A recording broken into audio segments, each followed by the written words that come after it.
Visham, para ayunar hasta la muerte. para ayunar hasta la muerte. Rati, Rati, Asya, Asya, Vishnupadyam, Vishnupadyam, en la ribera del Ganges, en la ribera del Ganges, que emana de los pies del loto del Señor Vishnu. que emana de los pies del loto del Señor Vishnu. Dadau, Dadao se entregó, se entregó Mukundangrim, Mukundangri a los pies del loto del Señor Krishna. a los pies del loto del Señor Krishna. Ananya, Aranya, sin deseo. Baba, Baba, espíritu. espíritu. Munivrata, Munivrata, con los votos de un sabio. con los votos de un sabio. Mukta, Mukta, liberado de liberado de Samasta, Samasta, toda clase de toda clase de Sangha, Sangha, relaciones. relaciones. ¿Quién es Mukunda? O el que otorga toda clase de liberaciones. Las riberas del Ganges o del Yamuna le dan a uno la oportunidad de recordar al Señor continuamente. Maharaj Parikshit se liberó de toda clase de relaciones materiales y meditó en los pies del loto del Señor Krishna. Y es una ofensa, si bien jamás tuvo la intención de cometer semejante error. Y a él también se lo maldijo. Pero como era un gran devoto del Señor, hasta esos reveses de la vida se volvieron favorables. El principio dice que en la vida uno no debe cometer adrede ningún pecado y que debe recordar constantemente los pies del loto del Señor sin desviación. Solo cuando en el devoto exista esa actitud, el Señor lo ayudará a progresar de un modo regular hacia la senda de la liberación y a que así alcance los pies del loto del Señor. Incluso si hay pecados accidentales que el devoto haya cometido, el Señor salva de todo pecado al alma entregada, tal como se confirma en todas las Escrituras. Om Gyana Timirandasya Gyananjana Salakaya Chakshuru Militam Yena Tasmai Shri Gurave Namaha. Nací en la más oscura ignorancia, mi maestro espiritual Srila Prabhupada me abre los ojos con la antorcha del conocimiento. A él le ofrezco mis humildes y respetuosas reverencias. Srila Prabhupada. Muy bien. Pues aquí tenemos la escena del rey Parikshit, que era un rey que abandonó todo para irse a sentarse a la orilla del río sagrado. Bueno, aquí dice el Ganges, pero ayer leímos que en realidad fue el Yamuna. Porque cuando el Ganges se santifica 100 veces se vuelve el río Yamuna. Y como rey vivía en Hastinapura, que es la actual Nueva Delhi, entonces le quedaba más cerca el río Yamuna, lo tenía cerca de su palacio. Entonces era por lógica, y Jiva Goswami explica que en realidad fue, aunque el verso dice Ganges, en realidad fue Yamuna, ¿no? Y la razón por la que él renunció a todo, palacio, familia, riqueza, comodidades, todo, era porque se estaba preparando para la muerte. El rey había sido maldecido a morir en 7 días por un pequeño error que cometió. No merecía ser maldecido en realidad. Era un gran devoto del Señor Krishna. Pero eso sucedió porque Krishna lo permitió. No solo lo permitió, Krishna lo planeó de esa manera. Y la historia, para los que no la conocen, es que el rey un día salió al bosque y se sintió muy sediento y fue a la ermita de un sabio, Shamika Rishi, a pedir agua. Tenía mucha sed. El sabio estaba sentado en meditación, no lo escuchó, no lo vio, tenía los ojos cerrados y estaba en meditación. Pero el rey pensó que me está ignorando adrede, ¿no? Entonces el rey se enojó porque lo trató de llamar varias veces, por favor, tengo mucha sed, dame agua. El sabio no respondió, entonces el rey se enojó y se fue de ahí, pero antes de irse vio una serpiente muerta, la agarró y la puso en el cuello del sabio, ¿no? Como una guirnalda. Entonces, luego se fue de ahí y el hijo del sabio, Shringi se llamaba, un niño adolescente, como la edad de Adai quizás, y vio que su padre tenía una guirnalda y que el rey había estado ahí, le informaron. Entonces le dijo que fue el rey que le puso esa guirnalda al padre. Entonces él tenía amiguitos que jugaban con él, pues, y para echársela de Brahmana poderoso ante ellos, tocó el agua de Solachmani y dijo, empezó a decir que este rey le faltó respeto a los brahmanas, ¿no? Su padre, como se le ocurre, ¿no? Venir aquí a reclamar cuando es un sirviente de los brahmanas, ¿no? Los kshatriyas deben servir a los brahmanas, etcétera, etcétera, y al fin dijo, bueno, lo voy a maldecir, ¿no? Y le echó una maldición que dentro de 7 días una serpiente alada lo iba a morder, lo iba a matar. Ese fue. Alada quiere decir que tenía alas. No hemos visto serpientes con alas, ¿no? Pero en esa época parece que había alguna que otra. Era raro para esa época también, ¿no? Yo llegué a ver peces voladores con alas, ¿no? Cuando viajé en barco del Líbano a Venezuela, era adolescente, tenía 14 años, sí vi peces voladores, incluso algunos aterrizaban dentro del barco, la gente los agarraba. Bueno, entonces serpiente alada, pues. Ahora bien, cuando el sabio terminó su meditación, vio a su hijo llorando y le preguntó qué había pasado. Y el niño le preguntó que había maldecido al rey. El sabio se puso muy, muy triste. ¿Cómo pudiste hacer semejante horrible cosa, no? Es un gran devoto de Krishna. El sabio no tomó ofensa, vio la serpiente, la tiró, no le dio importancia. No era un gran error, un pequeño error, pues. No era suficiente razón para maldecir a alguien a morirse. O sea, obviamente, ¿verdad? Pero el niño, pues, en su ignorancia, pues, es un niño, ¿no? Ya lo hizo.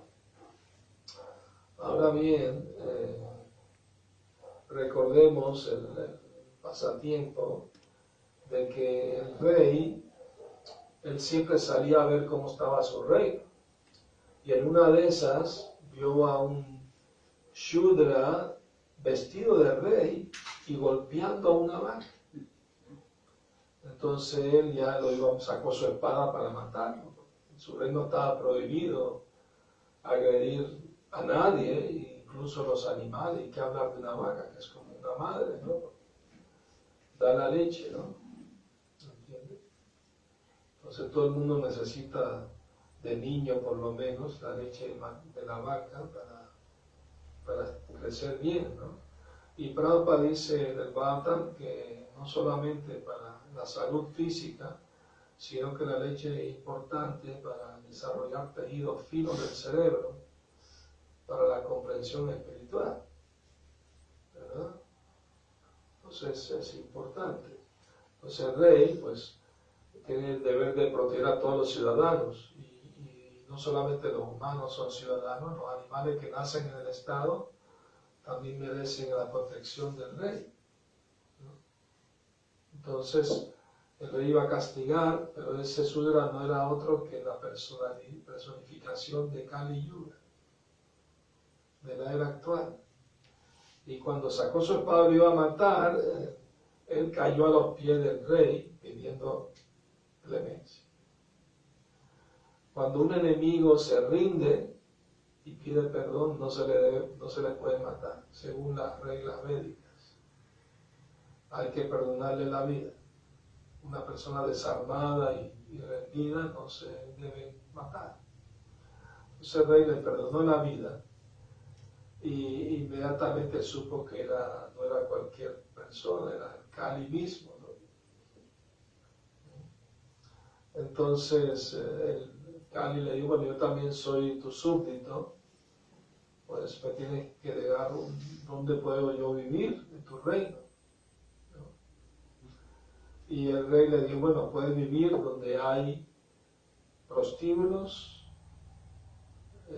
venta, consumo de licor, mataderos donde matan animales y donde se juega a las apuestas, ¿no? Apuesta de dinero. Puede vivir en esos 4 lugares.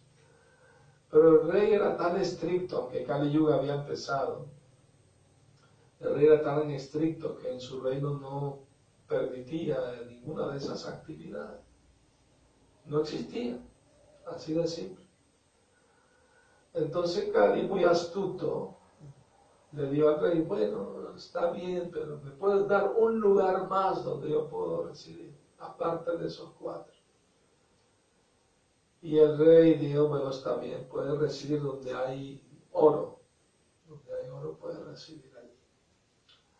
Porque donde hay mucha riqueza y no hay conciencia de Dios, de Krishna, hay corrupción y hay, ¿no?, todo tipo de males, ¿no?, en la sociedad. Entonces se dice en los Puranas que Kali se aprovechó de eso y se metió a la corona del rey, que era de oro. Antes los reyes usaban coronas de oro. Y Kali se metió en la corona del rey, ¿no? Entonces, claro, Parikshit Maharaj, un devoto puro, no va a ser influenciado por Kali, obviamente. Pero el pasatiempo, dice en los Puranas, que él trató de influenciar al rey para que matara al sabio por no darle un vaso de agua. Claro que no se dejó influenciar, por supuesto. Solo le puso una serpiente muerta. No era la gran cosa, pues, el gran error tampoco. Pero cuando el rey, después que se fue de ahí, se dio cuenta y se arrepintió, ¿no?, de lo que había pasado, un acto muy grave lo que cometí. Seguro que habrá una reacción. Entonces cuando el sabio Shamika se enteró de eso, le pidió a Krishna que perdonara a su hijo, porque era un niño ignorante, ¿verdad? Y naturalmente Krishna lo perdonó porque era un niño, pues no sabía bien lo que estaba haciendo, ¿verdad? Entonces, ese fue el arreglo de Krishna, que el que hizo la ofensa era un niño y era más fácil de perdonar. Porque el plan de Krishna era cumplir 2 cosas con este acontecimiento. Lo que sucede en la vida de devotos puros está controlado por Krishna directamente. Su vida, su muerte, todo está controlado por Krishna. No por el karma, como los demás, pues, ¿verdad? Entonces la razón por la que Krishna permitió eso es que lo planeó así. Una era que estaba sintiendo mucho la ausencia de su devoto Parikshit y quería llamarlo de vuelta al hogar eterno, al mundo espiritual. Esa era una. La otra era que Krishna quería que el rey Parikshit escuchara el Srimad Bhagavatam de labios del sabio Shukadeva Goswami. De hecho, así se titula el capítulo, la aparición de Shukadeva Goswami. Entonces, Ahora bien, se dice que el rey Parísio, como era un gran devoto, tenía el poder de contrarrestar esa maldición. Pero no lo hizo, porque se dio cuenta que era un plan de Krishna, de Dios. Normalmente nunca actuó de esa manera con nadie. Y si Krishna permitió que pasara, debe tener un plan detrás de esto. Y lo aceptó de esa manera. Entonces, cuando el sabio Shamika vino a darle la mala noticia de que perdona que mi hijo te maldijo a morir de esa manera en 7 días, el rey dijo, está bien, me lo merezco. Pues es la actitud de un devoto puro del Señor, que él piensa que merezco sufrir mucho más por mis actos pasados, pero Krishna me lo está más bien minimizando. Así debemos pensar todo. Cuando tenemos dificultades, problemas de cualquier índole, debemos pensar así, como estoy tratando de cantar a Krishna, de ser devoto, pues Krishna, muy misericordioso, me minimiza lo que en realidad me hubiera tocado, ¿verdad? Sufrir. Así, cuando el devoto sufre, él se está disminuyendo su mal karma. Y si sufre mucho, entonces disminuye su mal karma de muchas otras vidas pasadas también, acumuladas. Es interesante que aquí dice que en el mundo material es tan terrible que incluso todo el mundo te va a cometer pecados, incluso sin proponérselo. Para dar el ejemplo, que uno va caminando y sin darse cuenta mata insectos, hormigas mientras pisa, ¿verdad? Entonces eso es un pecado, no lo pudo evitar. Cuando Prabhupada estuvo en Venezuela, en el jardín del templo habló de esto, dijo que la gente piensa que si una persona mata a otra persona, tiene que sufrir, ¿verdad? Ir a la cárcel, etc. Pero si mata a un animal, no pasa eso. Pero según la ley de Dios, sí. E incluso si caminando pisa una hormiga, se te anota. Fulanito mató una hormiga. Tiene que pagar por eso. Nadie se puede escapar de la ley del karma. ¿No? Claro, la única manera de escaparse de la ley del karma es entregarse a Krishna, ¿verdad? No hay otra. Entonces, por ejemplo, tenemos la historia, ayer la escuché en la clase de Prabhupada, del cazador Mrigari, que tuvo la fortuna de encontrarse con el sabio Narada Muni. De hecho, me acuerdo hace muchos años, los años 70, hicimos una obra de teatro de Mrigari en un parque público en Venezuela, Parque del Este. Había cientos de personas. Yo hice el papel de Narada Muni. Salió una revista de Vuelta al Supremo, la tengo de recuerdo. Entonces, el sabio vio al cazador matando los animales, pero los dejaba moribundos, no los mataba de una vez, los dejaba medio muertos, los dejaba sufriendo, agonizando. Entonces el sabio vino a hablar con él y el cazador le dijo, gran sabio, necesita algo que le pueda dar, una piel de venado, una piel de tigre, lo que quiera, ¿no? Porque antiguamente los sabios, para sentarse a meditar, se sentaban sobre una piel de venado o tigre, y no era por hacerlo nomás, era porque la serpiente venenosa no se acerca a la piel de tigre o de venado. Entonces el sabio puede meditar en Krishna sin preocuparse de que va a haber una serpiente a morderlo, es un arreglo de la naturaleza, ¿no? Pero nada, muriendo, no necesito ninguna piel. Pero quiero preguntarte, ¿por qué estás dejando los animales medio muertos en vez de matarlos de una vez? Porque matarlo es un pecado, y si lo dejas medio muerto es mayor pecado todavía, hacerlo sufrir, ¿no? Y el cazador dijo, pues eso fue lo que enseñó mi papá de pequeño, él es cazador también, yo salía con él a cazar y él me enseñó eso. Y me enseñó a disfrutar de verlos agonizando, pues. Eso es lo único que yo sé. Yo no sabía que era pecado. Pues sí lo es. Y entonces Narada Muni le predicó al sabio sobre la ley del karma, sobre la reencarnación, sobre toda la filosofía. Y el cazador se arrepintió. Entonces Narada Muni le aconsejó que dejara esa profesión, ¿no? O sea, está bien que uno tenga una profesión y se gane la vida, pero no que haga daño a otros, ¿verdad? O dar daño a sí mismo.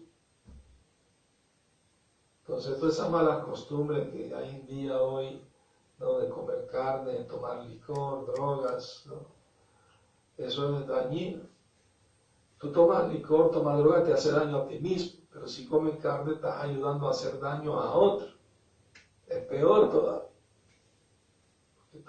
Te hace daño a ti mismo también, porque es malo para la salud. Sobre todo la del animal, porque se la termina, ¿no? Entonces, pero la gente ignorante no sabe esas cosas. No le informa. Líderes ciegos espiritualmente guiando a otros ciegos. Es un caos total en la sociedad. Esa es la realidad. Entonces el cazador se va a brigar y se volvió devoto. Y el sabio Narada dijo, no te preocupes, yo me encargo de que no te falte nada. Tu comida la vas a tener. Entonces él con su esposa se hicieron una cabañita en el bosque y se pusieron a cantar santo nombre. Y la gente se enteró que un cazador se volvió un santo. Mucha gente vino a visitarlo y claro, cuando uno va a ver un santo debe llevar algo, ¿no? Una fruta, algo. Entonces la gente traía comida. No le faltó comida nunca por el arreglo de Narada Muni. Entonces como al año más o menos, Narada Muni regresó a ver a su discípulo cómo le estaba yendo, ¿no? Lo venía acompañando otro sabio que se llama Parvata Muni, su amigo. Y cuando el brigari vio a su guru, obviamente quería dar reverencia, ¿no? Postrarse, pero vio que había hormiguita donde se iba a postrar y con una telita que tenía la estaba moviendo de un ladito para dar reverencia. Se Parvata Muni se sorprendió, dijo, este hombre era un cazador y le gustaban los animales agonizando, sufriendo, y ahora no quiere ni hacerle daño a una hormiguita. Narada Muni, eres como una piedra filosofal, todo lo que toca lo vuelve oro a sí mismo. Tú todo lo que tocas lo purificas, lo santificas.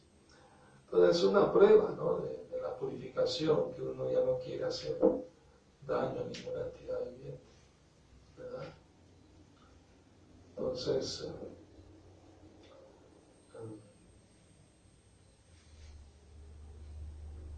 Rey Parikshit,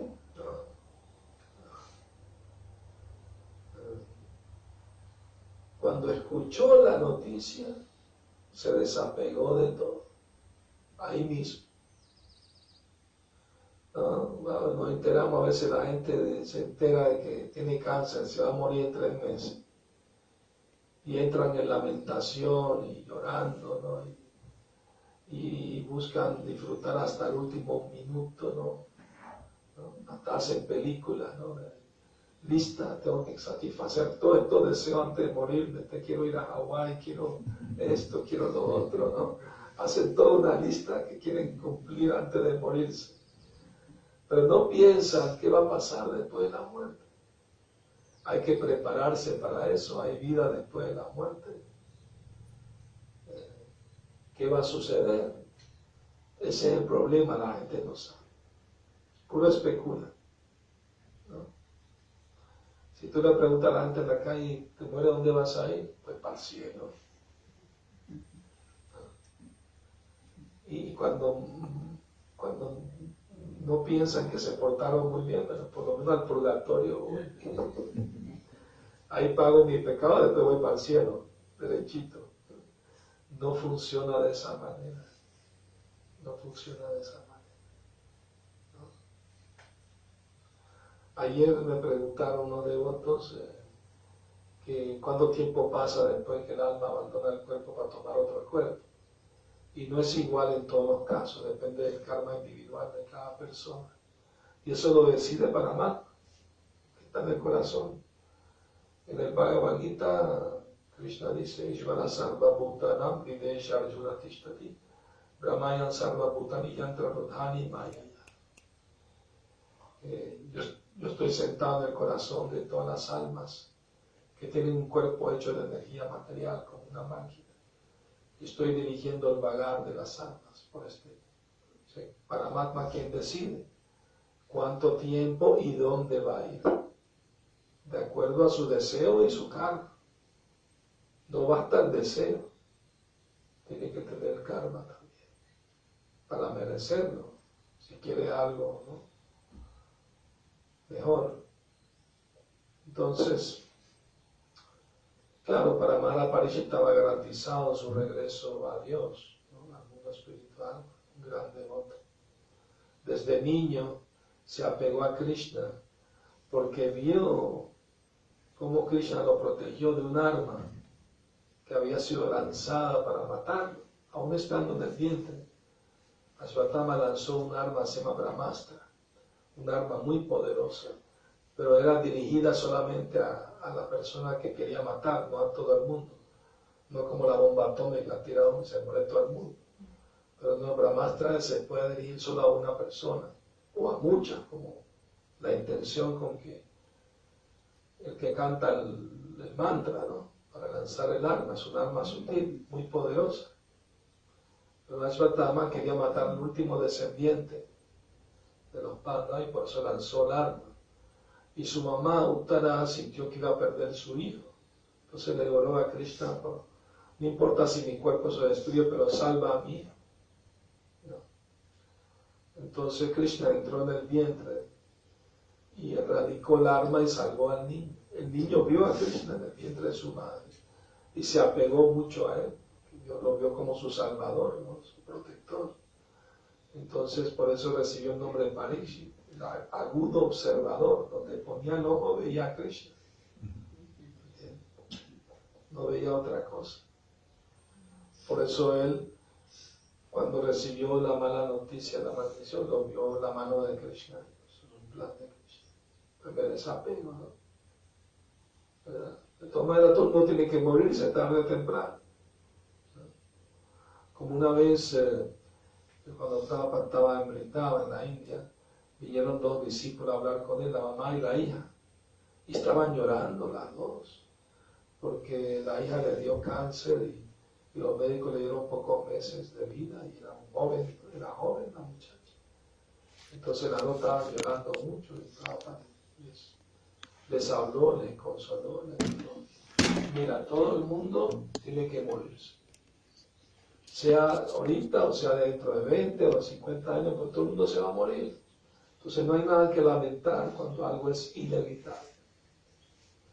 No importa si uno se muere de joven, pero si muere consciente de Krishna, ese es el éxito de su vida. ¿No? La gente a veces piensa, ¿no? Morirse en un accidente, una enfermedad, COVID, o estas son malísimas. Pero si yo muero de viejito en mi camita, con mis amigos, familiares, eso está bien. Pero cuando le decimos, tenemos un plan espiritual para que no muera más, esta sea su última muerte, no quieren, no les interesa. Incluso una vez vi en la televisión una entrevista que le hacían a la gente, le preguntaban, ¿cree en la reencarnación? Sí. ¿En qué quiere reencarnar su siguiente vida? Y él decía, yo quiero ser un caballo salvaje, corriendo por la pradera. Yo quiero ser un águila que vuela, no sé. No, yo quiero ser un delfín. ¿No? Dice, la gente no sabe, ¿no? Que piensan que eso es bueno, ¿no? Nacer como un animal, ¿no? O incluso como humano, o como semidios. El mundo material es un lugar de nacimiento y muerte. El planeta más abajo está más alto. Lo confirma Krishna en el Bhagavad Gita. Abrahma Bhuvanallo Punaravarti Lojana Mamupetta Tukautriya Punarjamana Vidyate. Desde el planeta más elevado de Brahma hasta el más bajo Patana, todos son lugares de nacimiento y muerte y sufrimiento.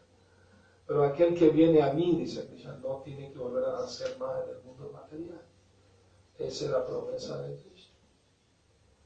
Entonces la vida humana tiene como propósito prepararse para ese momento, ¿no?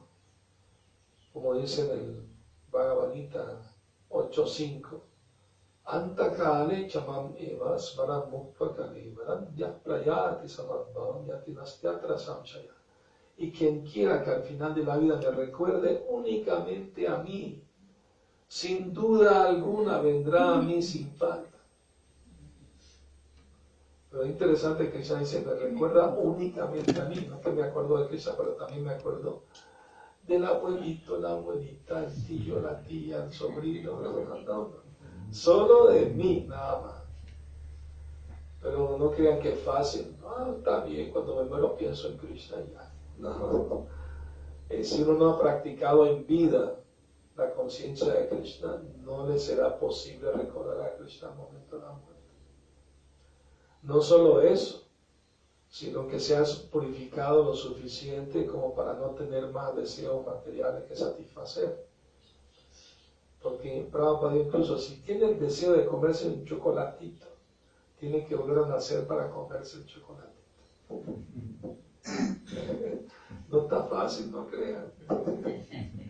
Pero por eso quizás nos da tiempo para purificarnos, ¿verdad? O sea, hay la esperanza, no es que no es imposible, obviamente que no. Pero nos da tiempo para que nos vayamos preparando, pues. O sea, el propósito de la vida humana es purificarse, ¿no? De la contaminación material, la lujuria, la ira, la codicia, la envidia, el temor. El temor a la muerte es un tipo muy arraigado, ¿no? ¿Quién no le tiene miedo a la muerte? Porque la gente se está vacunando y todo eso para que no queremos que nos moramos de un COVID, ¿verdad? Entonces, porque es morir, es sufrir, ¿no? Sufrimiento. Porque uno se apega pues a la familia, a los amigos, a tantas cosas, y la muerte significa que tiene que dejar todo, ¿no? Una vez en el parque con Prabhupada en Venezuela, un devoto, y la Prabhupada le comentó, Prabhupada, en la universidad mi profesor dijo que esa idea de que Dios existe la inventó el hombre, porque le tiene miedo a la muerte. Y Prabhupada le dijo, dígale a su profesor que si el problema es la muerte y por eso pensamos en Dios, entonces que él resuelva el problema de la muerte, no nos preocuparemos más por Dios. Pero que no nos pida dejar de pensar en Dios sin primero él resolver el problema de la muerte. ¿Acaso él no le tiene miedo a la muerte? Y la muerte, es obvio, es prueba de que hay un poder superior a nosotros que no podemos controlar, ¿no? La ciencia ha avanzado mucho, la tecnología, pero no han podido vencer a la muerte, ni las enfermedades tampoco, porque es un poder sobrenatural sobre todos los seres vivos que no pueden superar, y eso es prueba de que hay un poder superior a nosotros. Entonces, si uno no acepta a Dios, es un ateo, lo tiene que aceptar como la muerte al final de su vida.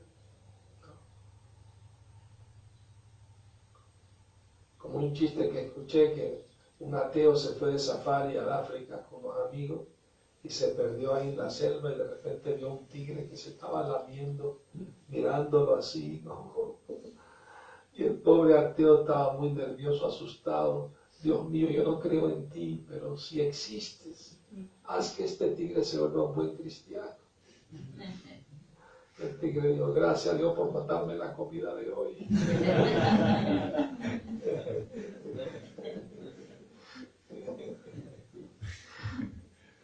Entonces, bueno, Krishna complace los deseos de todos. Aunque nosotros somos muchos seres eternos y Él es el supremo eterno. y Él satisface los deseos de todos según lo que merecen, ¿no? Según cómo se comportan. Entonces, muy bien, gracias a todos por venir a escuchar. Si tienen alguna pregunta, algún comentario, lo pueden hacer. No, Maharaj. Sí. En un momento cuando Maharaj Pariksit estaba a punto de matar a Kali, que Kali pidió misericordia, también el Bhagavatam menciona que Maharaj Pariksit pudo ver la parte buena de Kali, ¿no? Y una es que una persona no necesita realmente cumplir una actividad positiva para que esa actividad se realice, o sea, generar un buen karma, sino simplemente con el hecho de desear hacer algo positivo. Sí, correcto. Entonces, ¿qué otras buenas características tendría la época de Kali que haya podido ver Maharaj Pariksit? Bueno, les explico lo que dijo el devoto. En Kali Yuga, Krishna es muy compasivo con las almas caídas de Kali Yuga. Entonces, en Kali Yuga no se paga karma por malos pensamientos, a menos que los haga. O sea, si tuvo un mal pensamiento, quiero matar a este, pero no lo hiciste, si no pagas karma por eso, ¿no? Y las buenas obras, ¿no? Incluso si piensas en hacer una actividad espiritual, recibe el beneficio como si la hubieras hecho, ¿no? Recuerden la historia del Brahmana, ¿no? Que era pobre, pero quería adorar a Krishna con opulencia. Entonces él escuchó que si uno no tiene los medios, pero en meditación lo hace, recibe el beneficio igual. Entonces él se puso a meditar de que, ¿no?, la deidad de Krishna, ¿no?, la bañaba, la vestía con ropa muy opulenta, le ponía joyas muy valiosas, le ofrecía comida que él mismo meditaba, que cocinaba las preparaciones más opulentas y sabrosas para Krishna, ¿no? Y así pasó su vida, ¿no? Cuando ya estaba viejito, un día que estaba meditando que le cocinaba arroz dulce para Krishna. Entonces tenía el horario de ofrecer la comida a cierta hora. Y el arroz dulce con leche se debe ofrecer frío, no caliente. Entonces él, para probar si se había enfriado, metió el dedo dentro del arroz para probar la temperatura y se le quemó el dedo. Entonces su meditación se rompió y vio que tenía el dedo rojito, ¿no? Pero Krishna en el mundo espiritual se estaba muriendo a carcajadas. Entonces Lakshmi le preguntó por qué se reía. Y yo no puedo parar de reír, ya te cuento, ¿no? Entonces Krishna lo mandó a traer al Baba y Kunta en un aeroplano. En el mismo cuerpo se liberó. Entonces, pero si uno tiene los medios, tiene que hacerlo, ¿no? Si uno tiene los medios de hacer un templo para Krishna, pero no voy a hacer todo en meditación, ¿no? Krishna sabe, si tiene dinero, úsalo para mí, ¿verdad? Es muy importante. Entonces, otra característica buena de Kali Yuga, además de que, claro, si no se paga karma por malos pensamientos, no quiere decir que está bien pensar en cosas malas, ¿no? Si no piensa mucho en algo malo, va a terminar haciendo. Entonces, mejor rechazar el pensamiento y pensar en Cristo. Pero no paga karma por haber tenido ese mal pensamiento. Pero no es que voy a sentarme y a pensar que estoy cantando ronda, no, tiene que cantar la ronda.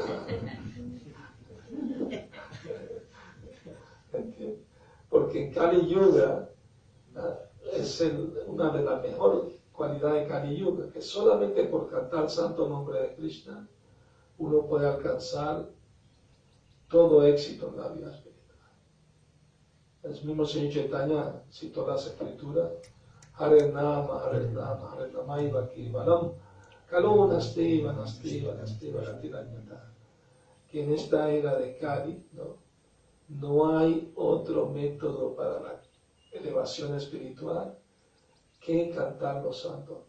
Nasti Eva, Nasti Eva, Nasti Eva. Es decir, no hay otra alternativa. Lo repitió 3 veces el verso. ¿Y saben por qué se repite 3 veces? Sí. Para que nos quede claro. Para que nos quede claro.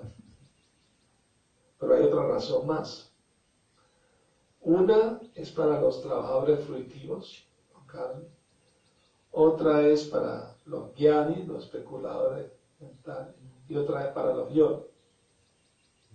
O sea, en esta era de Kali Yuga, ni el buen trabajo, ¿no?, humanitario, ¿no?, ni la especulación filosófica, ¿no?, ni la meditación silenciosa te puede ayudar. En esta era de Kali, el método recomendado en todas las escrituras sagradas es cantar los santos nombres del Señor. Hare Krishna, Krishna Krishna, Hare Hare, Hare Rama, Rama Rama, Hare Hare. Sí, es verdad. Hace un rato comentó que las personas que están practicando el proceso de conciencia de Krishna a veces tienen algunas dificultades o una situación de sufrimiento debido a que están pagando sus karmas pasados. Sí. Entonces yo me pregunto, ¿esto ocurre en qué niveles de devotos? Porque hay varios niveles, está el devoto neófito, por ejemplo, que Todos los devotos, por igual. aunque no canten o que solo lean o que... Todo el que acepta a Krishna como la suprema personalidad de Dios es devoto. Así de simple. Claro, que debe cantar Hare Krishna, por supuesto, ¿verdad? Se recomienda que cante el santo nombre de Krishna, ¿no? El señor Chaitanya le preguntaron, ¿quién es un Vaishnava? ¿Quién es un devoto? Y él dijo, aquel que canta, aunque sea una vez el nombre de Krishna, el mejor del grupo, ¿no? O sea, hay tres niveles de devotos. Devoto Kanishta, que es el devoto que está empezando, devoto neófito. Luego está el Madhyama, que está intermedio, que canta regularmente el santo nombre. Todos los días lo canta. Y está el Uttamadhikari, que con solo verlo la gente canta Hare Krishna. Y él canta Hare Krishna, por supuesto. Entonces, para todos esos devotos, ¿verdad?, el canto Hare Krishna es recomendado, ¿verdad? Y el sufrimiento, ¿no? ¿Quién puede evitar sufrir en este mundo material? Es inevitable. Entonces todo el mundo está disfrutando y sufriendo según su karma. Pues Krishna no es responsable del sufrimiento de nadie. Cada quien crea su propia felicidad y sufrimiento con sus propias acciones. Y si alguien quiere ser devoto, quiere cantar a Krishna, pues Krishna le disminuye el karma que le debería tocar, ¿verdad? Y el devoto no se queja contra Dios, ¿no? Por ejemplo, en la Segunda Guerra Mundial, unas señoras católicas en Alemania iban a la iglesia todos los días para rezar a Dios de que regresen nuestros maridos sanos y salvos de la guerra. Pero una guerra muere mucha gente, muchos de esos hombres murieron, la mayoría. Y las señoras se volvieron ateas. Dios no nos escuchó, entonces no existe. Entonces religión sin filosofía lleva sentimentalismo, ¿no?, o fanatismo también. Y filosofía sin religión lleva al ateísmo. Entonces hay que combinar las dos cosas para tener una ciencia espiritual. Porque si la gente no sabe por qué le pasan las cosas, culpan a Dios, se pueden terminar como ateos o perder la fe, pues, ¿verdad? Porque no conocen la ley del karma, la reencarnación. Pero los devotos saben, estoy sufriendo, bueno, a lo mejor me merezco más, pero Krishna me está muy compasivamente minimizando lo que en realidad me hubiera tocado. Así debe pensar. Y no pierde la fe en Krishna, sigue sirviendo a Krishna, sigue cantando Hare Krishna. Y el Bhagavatam dice que tal persona merece ser liberada del mundo material por mantener su fe firme en Krishna. Entonces, todos los devotos de cualquier nivel aceptan esa verdad filosófica de que estoy sufriendo por mi pecado pasado, ¿no? Menos o más, ¿no? Claro, en el caso de Mahara Parishit no era por su karma que le pasó eso, porque era un devoto puro. Devoto puro ya no tiene más karma, porque se han entregado totalmente a Krishna y eso los libera de todos los malos karmas. Una entrega total, ¿no? Por supuesto. Como dice Bhaktivinoda Thakur, Manasadeho Geho Yokichu Moral Piruntua Padenanda Kishore. Mi querido Nanda Kishore, Krishna, te entrego mi mente, mi cuerpo y mi hogar. Eso es todo. No hay más nada que entregar. Entonces, un devoto puro como Mahaparishit te entregó todo. Y por lo tanto no por karma. Pero los demás que no han llegado todavía a ese nivel de pureza, sí tienen que pagar karma.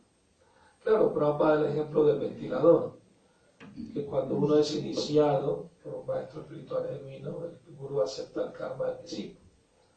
Y el gurú se compromete a llevar a esa persona a Krishna, ¿no? Al mundo espiritual. Pero el discípulo se tiene que comprometer de no volver a pecar más, ¿verdad? ¿No? O sea, un ventilador, cuando lo apagas, la hélice no se para de inmediato, sigue andando. Pero si no lo vuelves a prender, va a pararse en algún momento, ¿verdad? Pero si lo apagan, lo prenden, lo apagan, nunca va a parar. Así mismo, si uno se porta bien un rato, después se porta mal, y así está, ¿no? Entonces, ¿comprende? Entonces es importante. Prabhupada dice, no hay que ser hipócrita, ¿no? O sea, como los cristianos van, se confiesan los pecados en la iglesia con cura, el sábado o el domingo, con la idea de que el próximo fin de semana me confieso otra vez los mismos pecados. Entonces vuelve pecador profesional. Hacen de la profesión del pecado su profesión. Entonces si hay arrepentimiento, entonces si uno se arrepiente de algo, no debe volver a hacerlo. Pues por lógica. Si no sería hipocresía. Entonces Prabhupada criticaba la hipocresía, no criticaba alguna religión en particular, sino la hipocresía, ¿no? Y la gente se pone una etiqueta, soy cristiano, hindú, musulmán, esto, lo otro, pero no obedece las leyes de Dios, a veces ni las conoce. Por otro, una vez estaba dando una charla en el Templo de México y un señor cristiano vino con su Biblia, parece que venía primera vez para saber de qué se trataba. Entonces en la clase cité un verso de la Biblia que dice, Romanos 14:21, bueno es no comer carne ni tomar vino. Entonces después de la clase el hombre vino y buscó el verso en la Biblia y lo encontró. Y yo, sí es verdad lo que usted dijo, pero ahí dice que no es bueno, pero no dice que es malo. Ya lo interpretó a conveniencia, ¿no? Si algo no es bueno, que regular. Lo que no es bueno es malo, pues. Pero es difícil que la gente entienda esas cosas, porque no les enseñan eso. No les enseñan eso. De pequeño, quiero decir. Lo que uno aprende de pequeño es más fácil asimilarlo y entenderlo. Pero la conciencia de Krishna está tan potente espiritualmente que incluso los principiantes tardios que llegamos pues, ya adultos, es tan poderoso que nos puede transformar, nos puede purificar. Como una vez Prabhupada estaba en el aeropuerto rodeado de muchos discípulos y un reportero le preguntó retadoramente, bueno, si Cristo hizo muchos pecados, muchos milagros, ¿qué milagro ha hecho usted? Prabhupada, aquí está mi milagro. Ellos estaban adictos antes a comer carne, a tomar droga, alcohol, sexo ilícito, dejaron todo eso por entregarse a Dios. ¿No le parece un milagro? Reportemos la verdad que sí. Dejar esas cosas no es fácil para la gente. Está mal acostumbrada a eso, ¿no? Creen que no pueden vivir si no comen carne, si no toman, ¿no? Alcohol, droga, ¿no? Piensan que no pueden vivir sin eso. ¿No? El sexo, ¿qué hablar? Claro, el sexo está permitido en el matrimonio únicamente, ¿no? Con la idea de procreación, eso está autorizado, pero no fuera del matrimonio. Pero la gente no puede seguir eso. Como un duque, ¿no? Que se acercó a un señassi para pedir la iniciación de Brahma. Eso fue en los años 30, en Inglaterra, que Bhaktisiddhanta mandó discípulos a predicar allá. Y el duque le dice al devoto, ¿me puede iniciar de Brahma? Claro que sí, pero tiene que seguir estos 4 principios.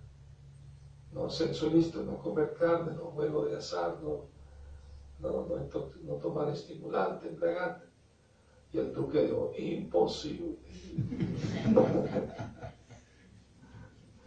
Entonces,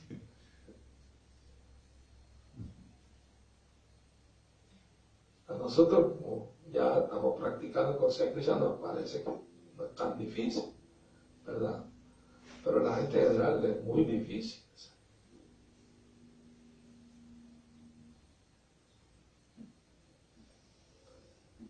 Bueno, ¿alguna última pregunta? ¿Comentarios? Muy bien, ¿sí? Hace un rato comentó de que cuando uno hace ciertas cosas hay reacciones al estado de Mirigari, por ejemplo, que dejaba medio morir a los animales. Sí. Entonces me vino la pregunta de que yo estuve trabajando en un restaurante de comida china y bueno, ahí cocinan de todo, ¿no? De todo tipo de animales y todo. Y yo, lo que sí, yo no comía carne Pero servía la comida. y la cocinaba. Ah, bueno. Claro que dice la escritura, no solo el que come carne, el que mata al animal, el que lo transporta, el que lo vende, lo compra, el que lo cocina, el que lo come, todo tan implicado. Es como cuando alguien mata a alguien y tiene cómplices que le vigilan que nadie lo vea, ¿no? Otro que le abre el hueco para enterrarlo. Todos son cómplices, todos van a pagar cuando lo agarren. Claro, el que mata paga más, pero igual los otros pagan también. Prabhupada dijo sobre los chinos comen todo lo que está bajo el mar menos los submarinos. Todo lo que anda por tierra menos los carros, los trenes. Y todo lo que anda en el aire menos los aviones. No se les salva a nadie. Y gracias a ellos que tenemos el COVID, porque todo eso vino de murciélago y no sé qué historia, ¿no? Dicen, si ningún virus ha venido de una planta, todos los virus que han habido vienen de animales, ¿no? Ya es hora de que piensen en hacerse vegetarianos, ¿no? Pero bueno. Pero ya que te hiciste devoto, no te preocupes, lo pasado, pisado. Aquí en México hay un dicho, no solo peca el que mata a la vaca, sino también el que le jala la pata. Así que saben que es pecado, ¿eh? Matar vaca, ¿no? Y el que jala la pata, bueno, que se lo come también. Es un dicho popular. Pero la gente no lo ve como que no es bueno comer carne, no saben, no se lo explican. Pues. Claro, la ignorancia no es excusa, el deber de uno averiguar, ¿no? Qué está bien, qué está mal. Porque los mismos mandamientos bíblicos dicen no matarás.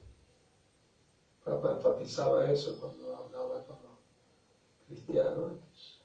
Es un mandamiento de la Biblia que Jesús aceptó, no matarás. Eso, claro, ellos dicen, no, se refiere solo a matar humanos. Pero hubiera usado la palabra no asesinarás. Matar es todo tipo de matanza. La palabra matadero viene de matar. ¿No? Y ahora han salido Biblias que cambiaron el mandamiento a no asesinarás. Yo he visto nuevas versiones que dice eso. Porque le he dado tanto la paliza, dijeron, no, hay que hacer algo aquí, ¿no? Pero ¿cómo les cuesta? ¿No? Es un mal hábito muy arraigado. Entonces la idea no es que la gente solo se vuelva vegetariana, ¿no? Los vegetarianos también comen pecado si no ofrecen su alimento a Dios. ¿Verdad? Eso es lo que dice Krishna en el Bhagavad Gita. No basta ser vegetariano. Hay que ser consciente de Dios, de Krishna, y ofrecerle uno sus alimentos. No violento. Porque aquí tenemos árboles de granada, de manzana. Y si tú agarras una manzana del árbol, no matas el árbol. El árbol sigue produciendo manzana, entonces es menos violento. Si tú le das a un niño una manzana o le das un pedazo de carne chorreando sangre, ¿qué va a agarrar? ¿Verdad? Pues lógico. Entonces tienen que disfrazarla, condimentarla para que se vea. No relaciona que eso fue un animal que estaba vivo, que tuvo que sufrir, morir. No lo relaciona. Muy bien, pues vamos a terminar la clase aquí. Hare Krishna, ya, si la Prabhupada aquí, Ya. muérate para. Haribo.